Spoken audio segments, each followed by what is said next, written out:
नमस्कार दर्शक बंधु आज दिन जाकर गुरुत्वपूर्ण खबर पर आसतु नजर पकेबा। ଏହି ଯୋଜନାରେ ଚାଷୀଙ୍କୁ ମିଳିବ 3000 ଟଙ୍କା ପେନସନ। କେବଳ କରିବାକୁ ପଡ଼ିବ ଏହି ଗୋଟିଏ କାମ। ପ୍ରଧାନମନ୍ତ୍ରୀ କିଷାନ ମାନ ଧନ ଯୋଜନା ହେଉଛି କ୍ଷୁଦ୍ର ଏବଂ ମାତ୍ର ଚାଷୀଙ୍କ ପାଇଁ ସ୍ୱତନ୍ତ୍ର ଭାବରେ ଆରମ୍ଭ ହୋଇଥିବା ଏକ ପେନସନ ଯୋଜନା। ଏହି ଯୋଜନା ଅଧୀନରେ 60 ବର୍ଷ ବୟସରେ ପହଞ୍ଚିବା ପରେ ଚାଷୀମାନେ 3000 ଏକ ନିର୍ଦ୍ଦିଷ୍ଟ ମାସିକ ପେନସନ ପାଆନ୍ତି। ଏହା ପ୍ରଭାବଶାଳୀ ଭାବରେ ବାର୍ଷିକ 36,000 ଆୟ ସୁନିଶ୍ଚିତ କରେ। ଏହା ବୃଦ୍ଧ ଚାଷୀମାନଙ୍କୁ ଗୁରୁତ୍ୱପୂର୍ଣ୍ଣ ଆର୍ଥିକ ସହାୟତା ପ୍ରଦାନ କରେ। 18 ରୁ 40 ବର୍ଷ ବୟସର ଚାଷୀମାନେ ଏହି ଯୋଜନାରେ ନାମ ଲେଖିପାରିବେ। ସେମାନଙ୍କ ବୟସ ଅନୁସାରେ ସେମାନଙ୍କୁ 55 ରୁ 200 ଟଙ୍କା ପର୍ଯ୍ୟନ୍ତ ମାସିକ ପରିମାଣର ଅର୍ଥ ଦେବାକୁ ପଡ଼ିବ। ସରକାର ସମାନ ପରିମାଣର ଅର୍ଥ ତାଙ୍କ ଅଂଶ ଭାବରେ ଯୋଗଦାନ କରନ୍ତି। ଏହି ଯୋଜନା ଅନୁଯାୟୀ ଚାଷୀ 60 ବର୍ଷ ବୟସରେ ପହଞ୍ଚିବା ପର୍ଯ୍ୟନ୍ତ ଏହି ଅବଦାନ ଜମା ହୋଇ ରହିବ। ଜଣେ ଚାଷୀ 60 ବର୍ଷ ବୟସରେ ପହଞ୍ଚିବା ମାତ୍ରେ ସେମାନଙ୍କୁ 3000 ମାସିକ ପେନସନ ମିଳିବା ଆରମ୍ଭ ହୁଏ।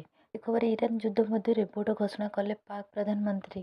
ଇରାନ ହର୍ମୁଜ ପ୍ରଣାଳୀ ଦେଇ ଜାହାଜ ଚଳାଚଳ ଉପରେ ପ୍ରତିବନ୍ଧକ ଲଗାଇବା ପରଠାରୁ ଦକ୍ଷିଣ ଏସୀୟ ଏବଂ ୟୁରୋପୀୟ ଦେଶଗୁଡ଼ିକ ପେଟ୍ରୋଲ, ଡିଜେଲ ଏବଂ ଏଲପିଜିର ଅଭାବର ସମ୍ମୁଖୀନ ହୋଇଥାନ୍ତି। ଭାରତ, ନେପାଳ ଏବଂ ବାଂଲାଦେଶ ଭଳି ଦେଶଗୁଡ଼ିକ ଏହି ସଙ୍କଟକୁ କମ୍ କରିବା ପାଇଁ ଅନେକ ଗୁରୁତ୍ୱପୂର୍ଣ୍ଣ ପଦକ୍ଷେପ ନେଇଛନ୍ତି, କିନ୍ତୁ ପାକିସ୍ତାନ ଏହାର ପ୍ରଭାବକୁ ଏଡ଼ାଇବାରେ ଅସମର୍ଥ ହୋଇ ସ୍ମାର୍ଟ ଲକଡାଉନ କାର୍ଯ୍ୟକାରୀ କରିଛନ୍ତି। ପ୍ରଧାନମନ୍ତ୍ରୀ ଶେହବାଜ ସାରିଫ ପ୍ରାଦେଶିକ ମୁଖ୍ୟମନ୍ତ୍ରୀଙ୍କ ସହିତ ଏକ ବୈଠକରେ ସମୟରେ ଏହି ନିଷ୍ପତ୍ତି ଘୋଷଣା କରିଛନ୍ତି। ପରବର୍ତ୍ତୀ ଖବର 2 ଦିନିଆ ଓଡ଼ିଶା ଗସ୍ତରେ ଆସିବେ ରାଷ୍ଟ୍ରପତି। ନୂଆ ପୋଲିସ ଜିଲ୍ଲା ଶୁଭାରମ୍ଭ କରିବା ସହ ପ୍ରଦାନ କରିବେ ରାଷ୍ଟ୍ରପତି ପୋଲିସ କଲର ସମ୍ମାନ। ରାଷ୍ଟ୍ରପତି ଦ୍ରୌପଦୀ ମୁର୍ମୁ ଆସନ୍ତା 21 ତାରିଖରେ 2 ଦିନିଆ ଓଡ଼ିଶା ଗସ୍ତରେ ଆସିବେ। ରାଷ୍ଟ୍ରପତି ଝାରସୁଗୁଡ଼ା ଓ ରାଇରଙ୍ଗପୁରରେ 2ଟି କାର୍ଯ୍ୟକ୍ରମରେ ଯୋଗ ଦେବେ ବୋଲି ଜଣାପଡ଼ିଛି। ଓଡ଼ିଶା ପୋଲିସର ପ୍ରସ୍ତାବିତ ରାଇରଙ୍ଗପୁର ପୋଲିସ ଜିଲ୍ଲାକୁ ରାଷ୍ଟ୍ରପତି ଶୁଭାରମ୍ଭ କରିବା ସହିତ ଏସପିଙ୍କ କାର୍ଯ୍ୟାଳୟକୁ ଉଦ୍ଘାଟନ କରିବେ। ସେହିପରି ଓଡ଼ିଶା ପୋଲିସକୁ ନୂତନ ଭାବେ ମିଳିଥିବା ରାଷ୍ଟ୍ରପତି ପୋଲିସ କଲର ସମ୍ମାନ ମହାମହିମ ପ୍ରଦାନ କରିବାର କାର୍ଯ୍ୟକ୍ରମ ରହିଛି। ପରବର୍ତ୍ତୀ ଖବରରେ ଇରାନ ଯୁଦ୍ଧ ଭିତରେ ଭାରତ ସରକାରଙ୍କ ବଡ଼ ନିଷ୍ପତ୍ତି। ଏଣିକି ମିଳିବ ଡବଲ ଏଲପିଜି ସିଲିଣ୍ଡର। ଜାଣନ୍ତୁ କାହାକୁ ମିଳିବ ଫାଇଦା। ପ୍ରବାସୀ ଶ୍ରମିକଙ୍କ ପାଇଁ ଇନ୍ଧନର ସହଜ ଉପଲବ୍ଧତା ସୁନିଶ୍ଚିତ କରିବା ପାଇଁ ସରକାର ଏହି ନିଷ୍ପତ୍ତି ନେଇଥିଲେ। ଏହି ପଦକ୍ଷେପ ମାଧ୍ୟମରେ 5 କିଲୋଗ୍ରାମ ଏଫଟିଏଲ ସିଲିଣ୍ଡର ଦୈନିକ ବିକ୍ରୟ 1 ଲକ୍ଷ ୟୁନିଟ ଅତିକ୍ରମ କରିବ ବୋଲି ଆଶା କରାଯାଇଛି। ସରକାରଙ୍କ ଦ୍ୱାରା ଜାରି କରାଯାଇଥିବା ଏକ ବିଜ୍ଞପ୍ତି ଅନୁଯାୟୀ ଏହି ସିଲିଣ୍ଡର ଗୁଡ଼ିକ ରାଜ୍ୟ ସରକାର ଏବଂ ସେମାନଙ୍କର ଖାଦ୍ୟ ଏବଂ ନାଗରିକ ଯୋଗାଣ ବିଭାଗଗୁଡ଼ିକୁ ଉପଲବ୍ଧ କରାଯିବ, ଯାହାପରେ ତୈଳ କମ୍ପାନୀ ଗୁଡ଼ିକର ସହାୟତାରେ ଶ୍ରମିକମାନଙ୍କୁ ସିଧାସଳଖ ବଣ୍ଟନ କରିବାକୁ ସହଜ କରିବ। ପେଟ୍ରୋଲିୟମ ମନ୍ତ୍ରଣାଳୟ ଅନୁଯାୟୀ ମାର୍ଚ୍ଚ 23 ତାରିଖରେ ପ୍ରାୟ 6,60,000 ଏପରି ସିଲିଣ୍ଡର ବିକ୍ରି ହୋଇଛି। ପରବର୍ତ୍ତୀ ଖବର ଅଟକି ଯିବ ଆପଣଙ୍କ ପିଏମ କିଷାନ ଯୋଜନାର 23ତମ କିସ୍ତି ଟଙ୍କା। ଶୀଘ୍ର କରନ୍ତୁ ଏହି କାମ। କଡ଼ା ନିୟମ ଲାଗୁ କଲେ ସରକାର। କେନ୍ଦ୍ର ସରକାରଙ୍କ ପ୍ରଧାନମନ୍ତ୍ରୀ କିଷାନ ସମ୍ମାନ ନିଧି ଯୋଜନା ଅଧୀନରେ ଏପର୍ଯ୍ୟନ୍ତ ଚାଷୀମାନଙ୍କୁ ମୋଟ 22ଟି କିସ୍ତି ପ୍ରଦାନ କରାଯାଇଛି। 23ତମ କିସ୍ତି ପାଇଁ ସରକାର କୃଷକ ପଞ୍ଜିକା ବିଶେଷ କରି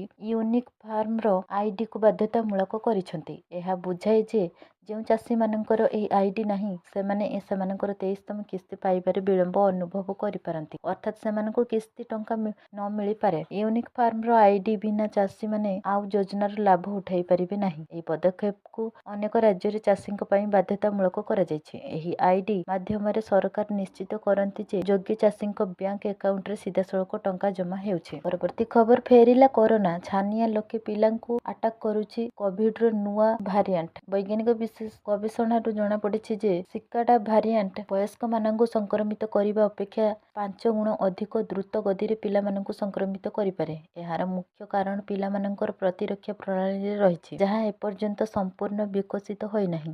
ପିଲାମାନେ ପ୍ରାୟତଃ ବାହାରେ ଖେଳନ୍ତି, ଶ୍ରେଣୀଗୃହରେ ଏକାଠି ବସିଥାନ୍ତି ଏବଂ ସର୍ବଦା ପରିଷ୍କାର ପରିଚ୍ଛନ୍ନତା ପ୍ରତି ସେତେଟା ଯତ୍ନବାନ ହୋଇ ନଥାନ୍ତି, ଯାହା ଫଳରେ ଭାଇରସ ବ୍ୟାପିବାରେ ସୁଯୋଗ ସୃଷ୍ଟି ହୁଏ। ସିକାଟା ଭାରିଆଣ୍ଟର ଲକ୍ଷଣ ଗୁଡ଼ିକ ସାଧାରଣ ଫ୍ଲୁର ଲକ୍ଷଣ ପରି ଦେଖାଯାଇପାରେ, କିନ୍ତୁ ସେଗୁଡ଼ିକୁ ହାଲୁକା ଭାବରେ ନେବା ବିପଦପୂର୍ଣ୍ଣ ହୋଇପାରେ। ଯଦି ଆପଣ ଆପଣଙ୍କ ପିଲାଙ୍କ ଠାରେ ନିମ୍ନଲିଖିତ ଲକ୍ଷଣ ଗୁଡ଼ିକ ମଧ୍ୟରୁ କୌଣସି ଏକ ଲକ୍ଷଣ ଦେଖନ୍ତି, ତେବେ ତୁରନ୍ତ ଡାକ୍ତରୀ ପରାମର୍ଶ ନିଅନ୍ତୁ।